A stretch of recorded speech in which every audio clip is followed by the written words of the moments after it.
Hello बच्चों, good morning everyone. चलिए start करते हैं आज हमारी एक्सरसाइज। लास्ट टॉपिक क्या था, कमेंट करके बताओ।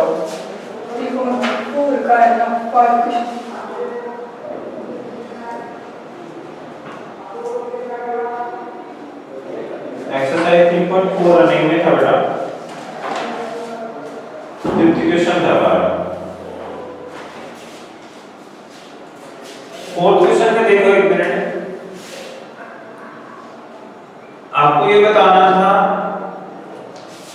How a square is a quadratic. सभी बच्चे कमेंट करके बताओ ऐसा क्यों है। कमेंट करो, स्क्वायर है वो क्वाड्रेटिक क्यों है बेटा।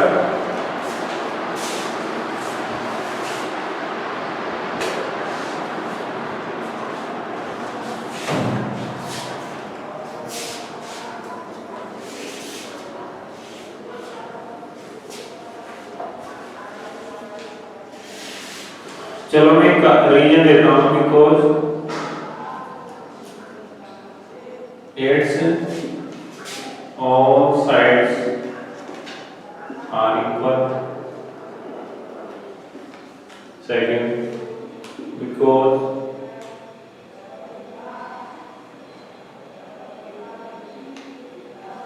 its opposite side are parallel.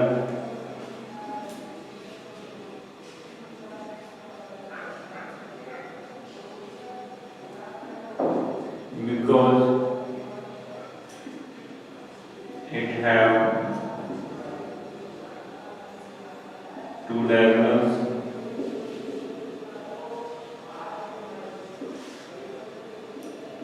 Because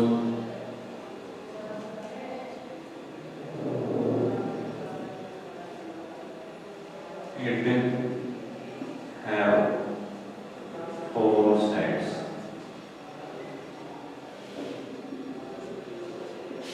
बताओ कौन सा ऑप्शन सही है।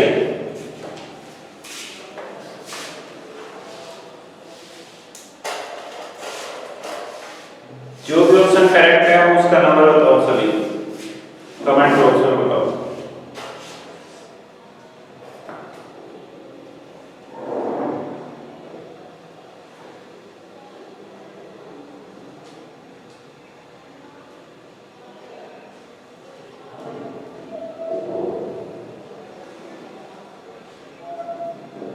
अरे 1 2 3 4 इनमें से कौन सा ऑप्शन सही है, कमेंट करके बताओ जल्दी से।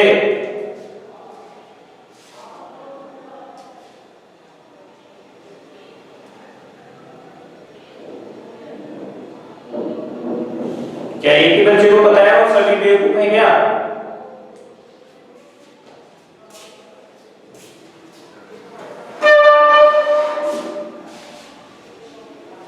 गलत बात है बेटे, आप सभी को पता है क्वाड्रेटिक होने के लिए सिर्फ और सिर्फ क्या कंडीशन होनी चाहिए, फोर साइड। और कुछ भी हमें कोई मतलब नहीं है उसकी साइड इक्वल है या नहीं, कोई मतलब नहीं है।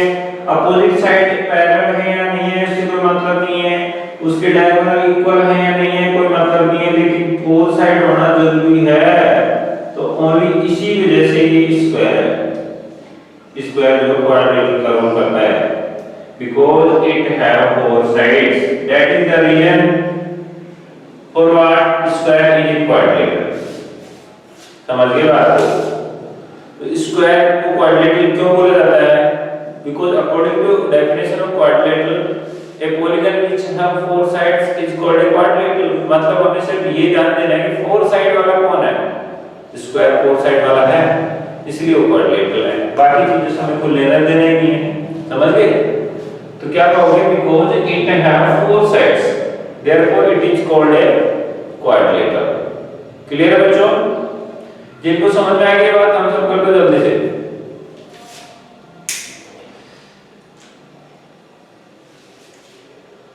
नेक्स्ट क्वेश्चन क्या था, पैरेललोग्राम।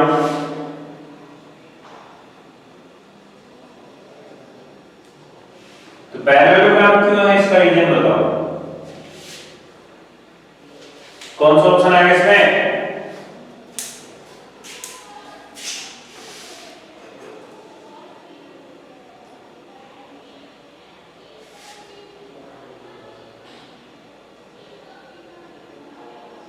सभी बच्चे टाइप करो, जिनका जो कुछ आंसर है वो टाइप करो कमेंट बॉक्स में। इसके लिए कौन सा आंसर करेक्ट होगा?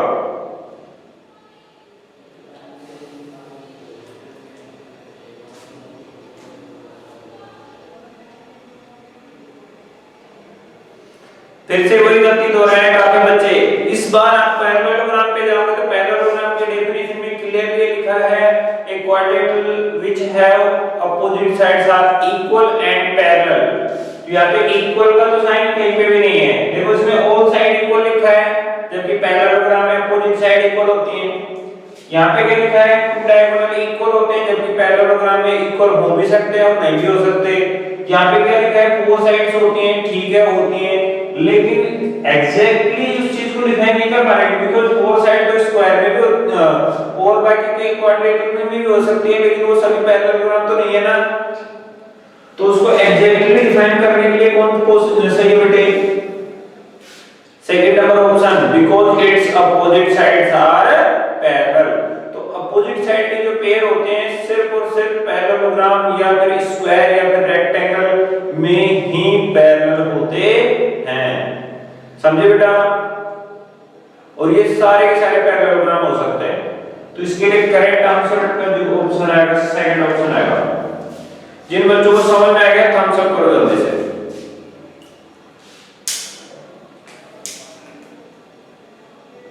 क्लियर है बच्चों? थर्ड ऑप्शन क्या था? रहोम्बस।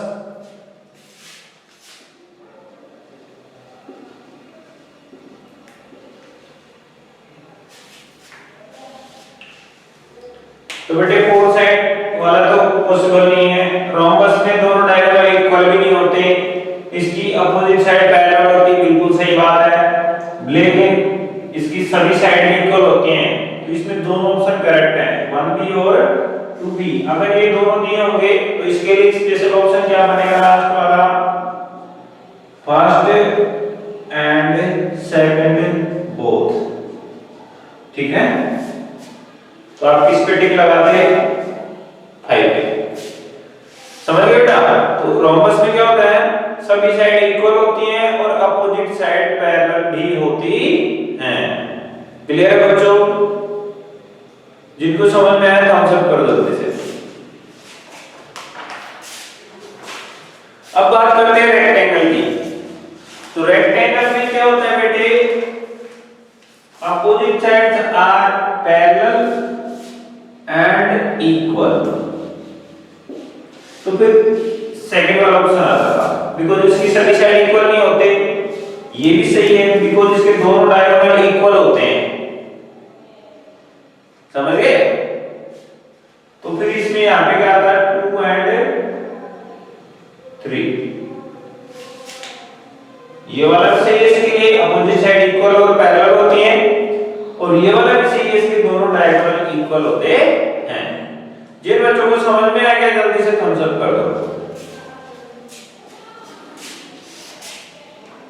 क्लियर है बच्चों? तो यहां पर जो मेन चीज था मेरे बताने का मकसद क्या था? बी पैरेललोग्राम क्यों होता है? तो आप लिखते because in a square opposite sides are parallel, therefore it is a parallelogram. दूसरा अगर बोलते हैं रेक्टेंगल क्यों है, तो आप लिखते हैं because in square opposite sides are parallel and equal and both diagonals are equal. ठीक है, इसलिए हम इसको क्या कहते हैं? रेक्टेंगल कहते हैं। समझ गए बेटा? तो सिर्फ हमें उसकी प्रॉपर्टी मैच करवानी है। तो आप कह सकते हो ये इस डायग्राम का रोल कर सकता है, ये इस पॉलीगन का रोल कर सकता है। जिन बच्चों को समझ में आ गए हैं वो बताओ, आगे बढ़ना है तो थम्स अप कर दो जल्दी से।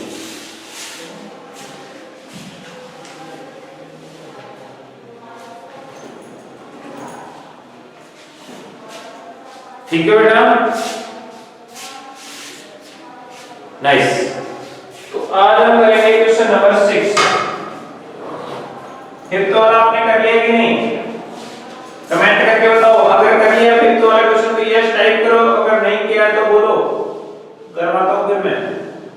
क्वेश्चन नंबर 5 करो, अगर कर लिया था आप लोगों को। कर लिया तो यस टाइप करो। अगर नहीं किया तो नोट टाइप करो, डू इट फास्ट। ओके, तो आज करते हैं क्वेश्चन नंबर 6। बेटा जिन्होंने नहीं किया, अगर कोई दिक्कत है तो मैं करवा सकता हूं, अगर दिक्कत नहीं है तो आप कर लेना, ठीक है। Question number 6, explain why rectangle is convex quadrilateral. बहुत इजी क्वेश्चन है,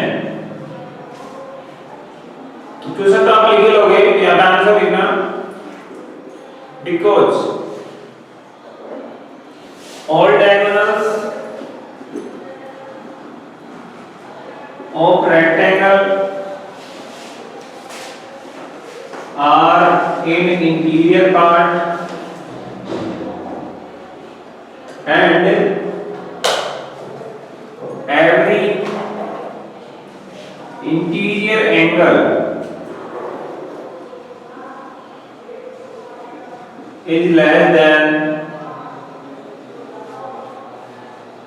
180 degree. Therefore, rectangle is a convex polygon. बेटा आप सभी को पता है convex polygon की डेफिनेशन क्या थी? A polygon which have all diagonals in interior part is called convex polygon. या फिर दूसरी डेफिनेशन आप लिख सकते थे, polygon which have all angles less than 180.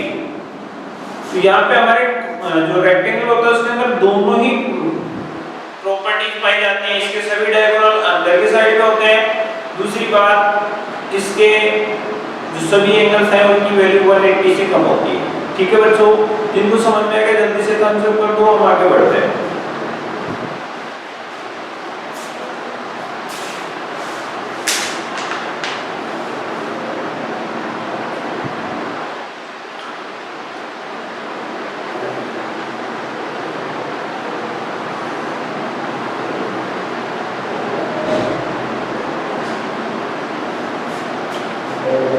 तो ठीक है बेटा, क्वेश्चन नंबर 7 देखो।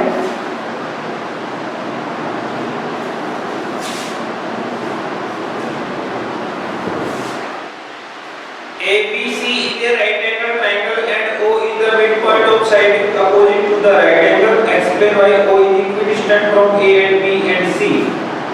The dotted line are drawn accidentally to help you. बहुत ही अच्छा क्वेश्चन है बच्चे, और ये आपको इजीली समझ में भी आ जाएगा।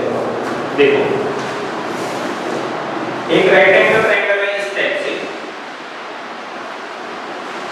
कहने का बच्चे इसका A B C, ये डॉटेड लाइन अपनी हेल्प के लिए है। अब यहाँ से B से इसके मिड पॉइंट है बीचों बीच, यानी कि ये वाला हिस्सा इसके इक्वल है, ये D है। वे डॉटेड लाइन से हमने क्या कि इस लाइन के पैरेलल और इक्वल ये लाइन ड्रॉ की, और इस लाइन के पैरेलल और इक्वल ये लाइन ड्रॉ की। इसकी हेल्प से ये जो हमारा डायग्राम बन गया, ABCD को एक रेक्टेंगल बन गया बेटा। क्या बन गया? रेक्टेंगल। समझ में आ रहा है कुछ?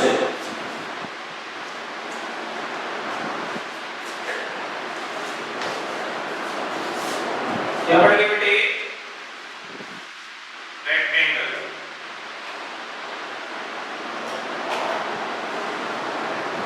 ये अपने हेल्प के लिए डॉटेड लाइन। तो if ABC is a right angle triangle,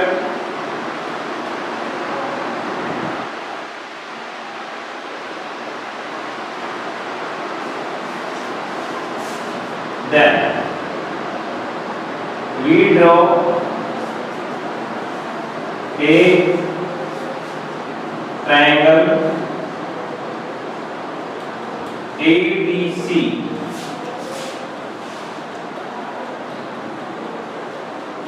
congruent of ABC।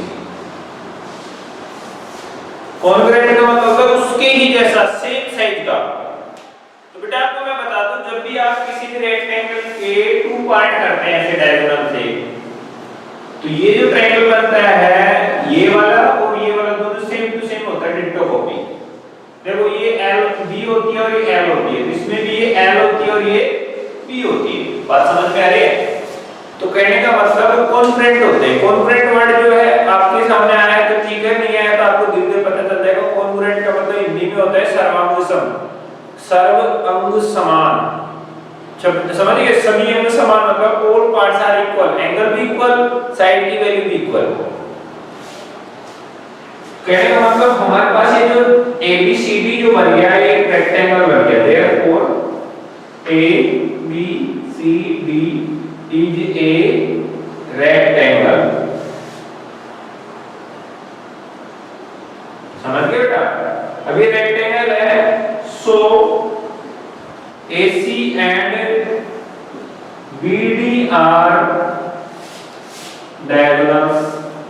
क्या है बेटे? Of rectangle. अगर ये ABCD पूरा आपके एक रेक्टेंगल है तो ये ABD और ये AC दोनों इसके डायगोनल है।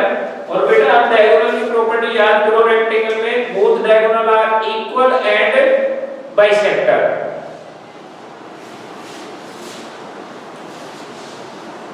Which are equal and bisector of each other।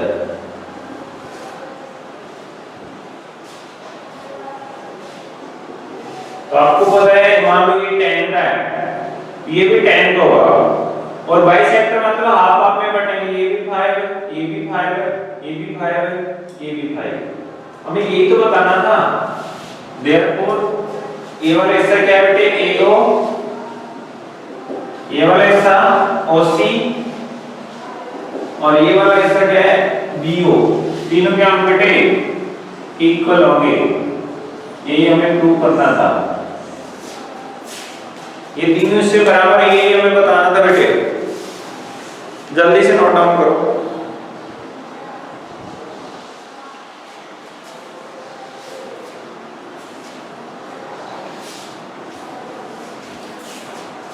Screenshot ले लो बेटा इसका।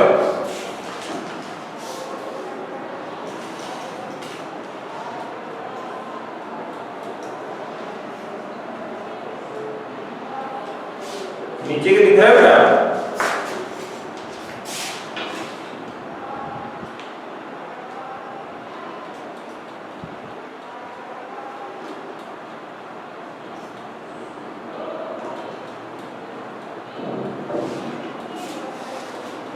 दिख रहा है, ठीक है। अब करते हैं क्वेश्चन नंबर 8।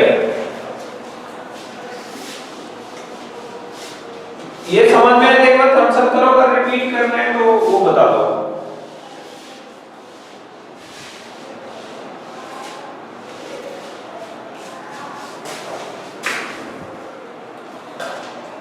ठीक है। फिर क्वेश्चन नंबर 8 देखो बेटे।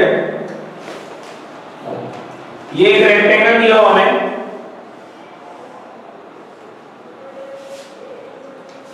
इसका डायगोनल है AC, ABCD। ये 10 सेंटीमीटर बच्चे, और ये वाली साइड 8 सेंटीमीटर है। ठीक है, तो 8 में लिख लो here in rectangle ABCD। AC कितना है बेटे? 10 सेंटीमीटर, और CD कितना है बेटे? 8 सेंटीमीटर। ठीक है, तो find the bridge, find the bridge.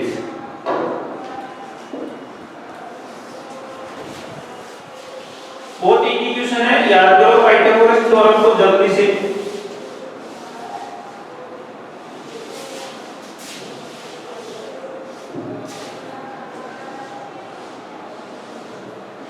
ये कितनी डिग्री है?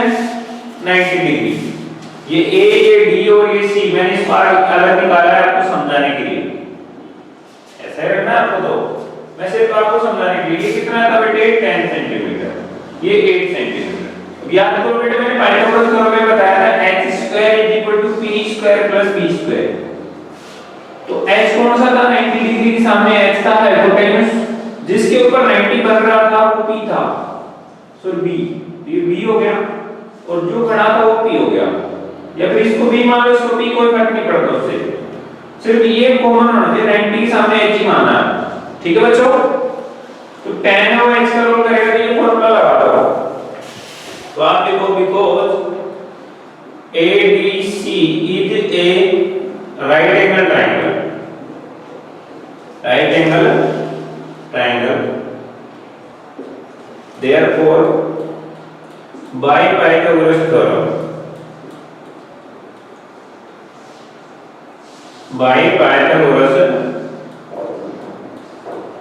theorem, h² = p² + b² होता है। तो h का रोल कौन करेगा बेटे, ये वाली साइड AC करेगी, = p का रोल चाहिए, एक बिंदु से एक बिंदु कोई फर्क नहीं पड़ता।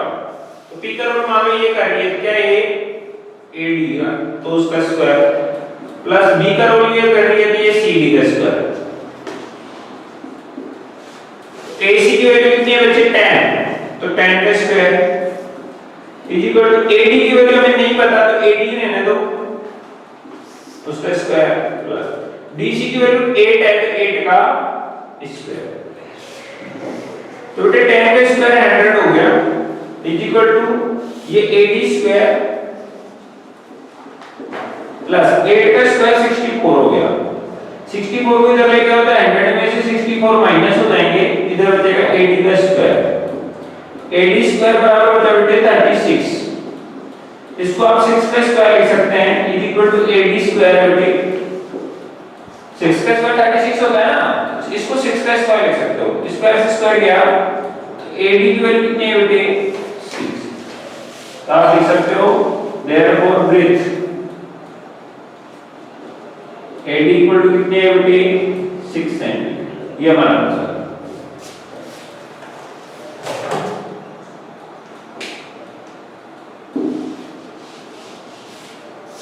फिर से देख लो एक बार,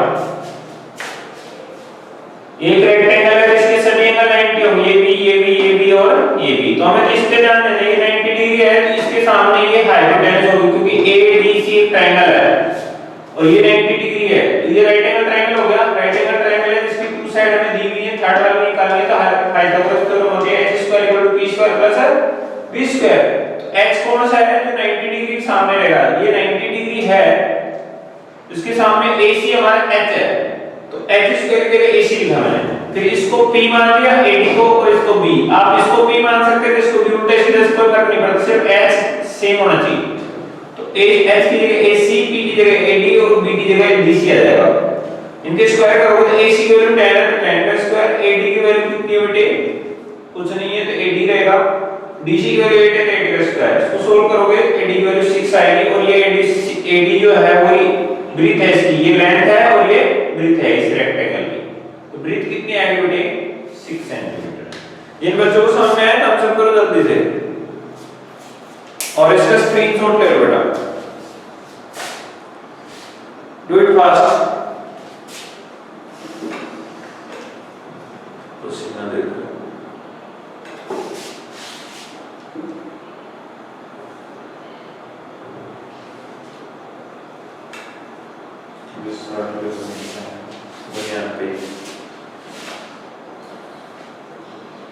जिसका स्क्रीनशॉट हो गया जल्दी से थम्स अप करो बेटा।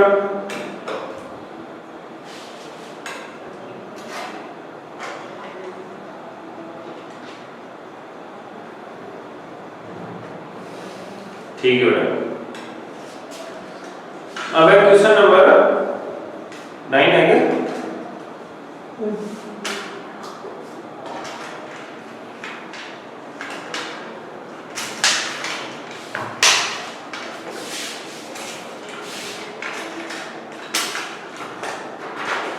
बस बेटा इतने क्वेश्चन थे, इसमें 9 क्वेश्चन जो है एमसीक्यूज का है वो वर्क में कर लेना, ठीक है, मैं दे देता हूं।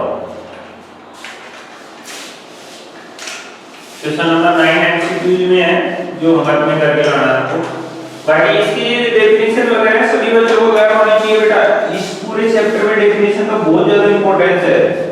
तो अगर आपको डेफिनेशन या कोई पाइथागोरस थ्योरम नहीं आती है, उसको अच्छे से याद रखना बेटे। फर्स्ट क्वेश्चन देखो बेटे, एक क्वाड्रेटिक है, इसके एंगल्स का रेशियो 1 3, 7, 9। अब बताओ इसमें सबसे बड़े एंगल की वैल्यू क्या है? बेटा रेशियो है, ये वैल्यू नहीं है।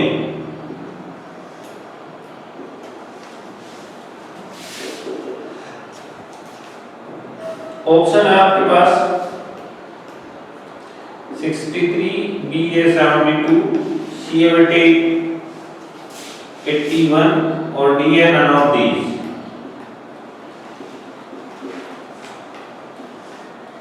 इन a quadrilateral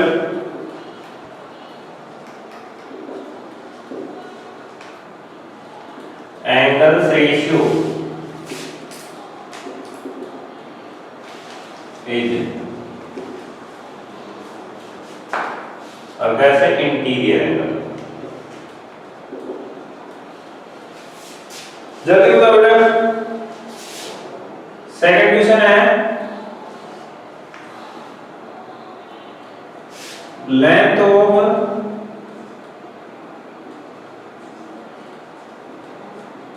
rectangle is equal to 8, diagonal is equal to 10, then find the width।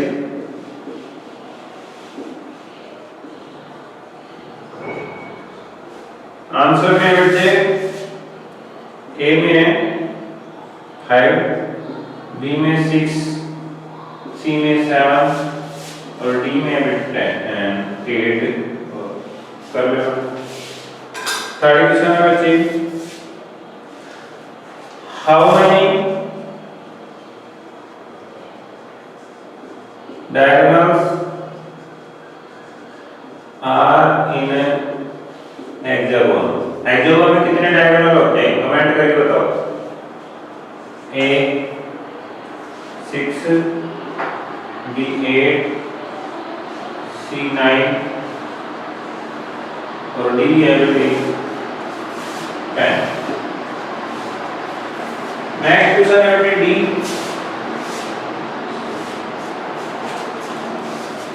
आपको बताना है x plus 90 plus 50 plus 110 is equal to 360। x की वैल्यू बतानी है। तो ए ऑप्शन में 110, बी ऑप्शन में 100, सी ऑप्शन में बेटे 120 और डी ऑप्शन में बेटे 80। लास्ट ई वाला क्वेश्चन है बच्चे,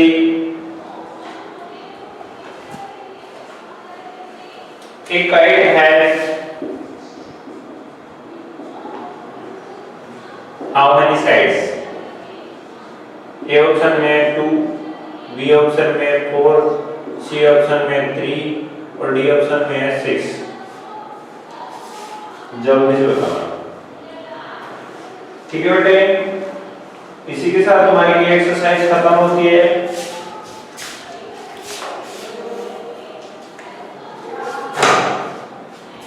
तो आज हमने एक्सरसाइज 3 कंप्लीट कर ली है। नेक्स्ट चैप्टर 4 कल चलेगा बेटा। आज का टाइम ऐसे भी कम हो चुका है, हमारे पास ज्यादा टाइम नहीं है, तो हम कोशिश करेंगे कि आप लोगों को पूरा चैप्टर समझ में आ जाए। अब तक आ गया होगा आई थिंक।